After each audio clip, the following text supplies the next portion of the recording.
Novel Cultivation Chat Group Chapter 102. Wahaha, tadi kupikir aku salah sambung.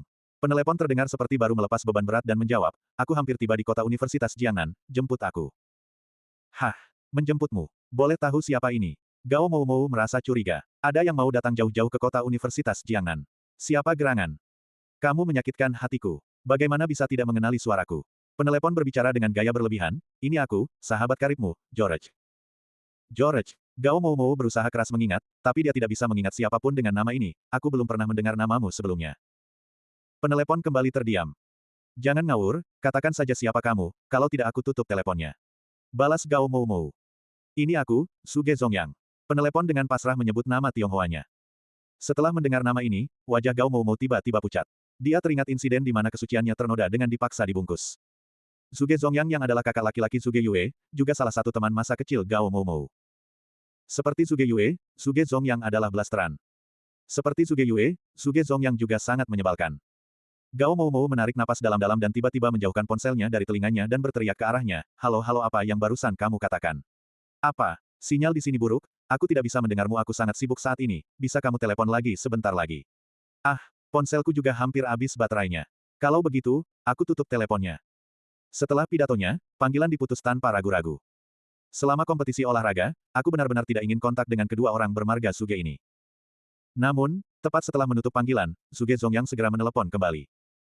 Kamu tidak mau menyerah. Setelah wajah Gao Moumou berubah drastis, dia, sekali lagi, dengan cepat mengangkat panggilan dan berkata dalam bahasa Mandarin dan Inggris, maaf, nomor yang Anda hubungi tidak dalam layanan. Setelah mengulanginya 2 kali, Gao Moumou ingin mematikan ponselnya. Bajingan, Gao Moumou, silakan tutup panggilannya, aku tantang kamu. Suara otomatis telepon dalam bahasa Tionghoa dan Inggris pasti dilakukan oleh laki-laki kemudian perempuan. Meskipun aku tidak terlalu berpendidikan, jangan harap bisa menipuku. Penelepon berkata dengan suara marah, jika kamu tidak ingin mengangkat telepon, katakan saja terus terang, untuk apa menggunakan cara yang tidak langsung seperti ini. Aku hanya khawatir melukai hatimu yang rapuh. Baiklah, aku akan jujur memberitahumu ini.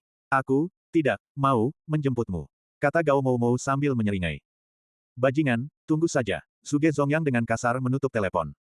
Wajah Gao Moumou tampak puas. Siapa tadi? Song Suhang penasaran bertanya, hanya sedikit orang yang bisa menyebabkan perubahan seperti itu pada wajah Gao Moumou. Pria yang super menyebalkan, kata Gao Moumou dengan kesakitan, dia sangat narsis, dan terlalu tinggi menilai dirinya sendiri. Dari spekulasiku dia juga sangat cerewet dalam segala hal, tidak peduli apapun itu, dia harus mengkritiknya dengan nada merendahkan. Bahkan jika itu hanya warung mie sederhana di pinggir jalan, dia masih akan mengomel dan menunjukkan lusinan kekurangan. Yang lebih penting lagi, orang itu tidak punya filter dan mulutnya sangat menyebalkan. Singkatnya, aku benar-benar tidak tahan dengannya. Gao Moumou menggunakan, sangat, berkali-kali hanya untuk menggambarkan perasaannya. Aku bisa merasakan ketersebalannya hanya dengan mendengarkan ceritamu. Lin Tubo menghela napas. Song Suhang mengusap dagunya, jika orang ini benar-benar begitu merepotkan, bagaimana mungkin semudah ini menyingkirkannya? Gao Moumou berhenti sejenak, bagaimana kalau aku mengajukan cuti agar kita para bro bisa pergi mencari tempat dan bersenang-senang selama sehari? Aku yang traktir, oke. 15 menit kemudian, seorang pirang blasteran yang kurus dan tinggi muncul di kota Universitas Jiangnan dan menemukan Gao Moumou tanpa kesulitan. Gao Moumou, kamu terlalu naif. Kamu benar-benar percaya bisa menyingkirkanku hanya dengan telepon. Pria tampan berambut pirang itu membalik rambut panjangnya dan menunjukkan senyuman jahat dan menawan. Song Suhang melihat Gao Moumou menggigil sebentar.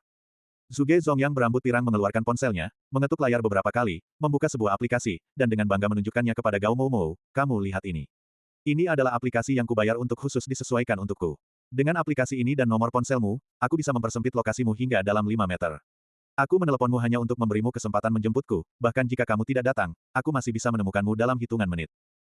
Apakah program yang dapat menentukan lokasi orang lain hanya dengan nomor telepon begitu umum saat ini? Tidak heran aku merasa privasiku disusupi. Setelah pamer, Suge Zongyang menunjukkan wajah senang melihat wajah Gao Moumou yang sangat hitam.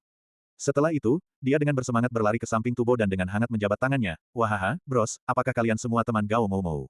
Halo semuanya, aku Suge Zongyang, teman masa kecil dekatnya. Sikap hangatnya sangat membingungkan. Melihatnya, dia tidak tampak semenyebalkan seperti yang digambarkan Gao Moumou. Tubo diam-diam berkata. Setelah berjabat tangan dengan Suge Zongyang, dia memperkenalkan dirinya, namaku Lin Tubo, kamu bisa memanggilku Bo Zai atau Little Bo, mana saja boleh. Tubo, hahaha, namamu ini benar-benar lucu. Ini adalah pesaing untuk nama Gao Moumou yang jelek. Aku selalu curiga apakah Gao Moumou dilahirkan oleh orang tuanya. Sejak kecil, aku curiga bahwa orang tua Gao Moumou mendapatkannya sebagai hadiah gratis saat membeli yogurt. Bagaimana denganmu? Apakah kamu hadiah gratis ketika orang tuamu mengisi ulang kartu prabayar mereka? Suge Zongyang tertawa menjawab.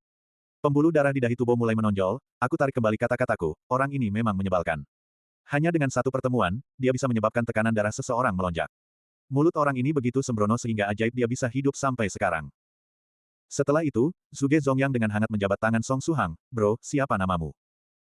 Song Suhang. Song Suhang masih memutuskan untuk menyebutkan namanya sendiri. Namaku tidak ada yang layak diolok-olok, kan? Nama yang bagus. Ini jelas jenis nama yang seharusnya dimiliki anak kandung. Bro, kulitmu benar-benar putih, memberiku kesan pria tampan. Kamu pasti sangat disukai para wanita, kan? Belakangan ini, wanita Huaxia sangat menyukai pria tampan. Kata Suge Zongyang sambil tertawa. Sudut mulut Song Suhang berkedut, saat ini aku tidak punya pacar. Hah, apakah standar wanita saat ini begitu tinggi? Kata Suge Zongyang tidak percaya. Dia memeluk bahu Song Suhang, lalu bertanya, apakah kamu butuh bantuanku, bro?